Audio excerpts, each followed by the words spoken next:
আল্লাহ পাক যেই আয়াতখানা দিয়া উযু গোসল ফরজ করেছেন, এই আয়াতখানাতে বলেছেন যে যদি তোমরা নাপাকি অবস্থায় আসো, আবার অসুস্থ, ভাই ভালো করে খেয়াল করে দেখেন, নাপাকি অবস্থায় আসো আবার অসুস্থ, গোসলও ফরজ হয়েছে, আবার নামাজেরও সময় হয়েছে, এমন অসুস্থ গোসল করাও সম্ভব নয়, আবার নামাজ তো পড়া লাগবে, কি বলেন, পড়া লাগবে না?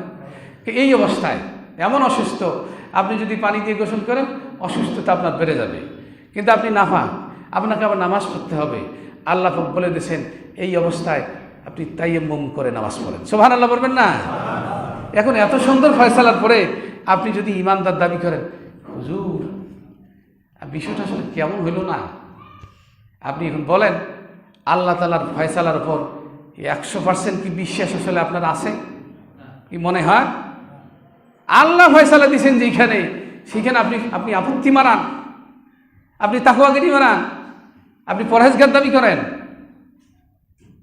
সম্মানিত ভাইরা, আসুন আজকের যে বিষয়গুলো আলোচনা হয়েছে আমরা এটার উপর 100 আমল করার চেষ্টা করব, কোনো ধরনের মনের সংকীর্ণতা ছাড়াই, মনের ওয়াসওয়াসা ছাড়াই।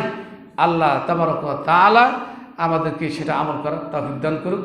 সবাই বলে আমিন।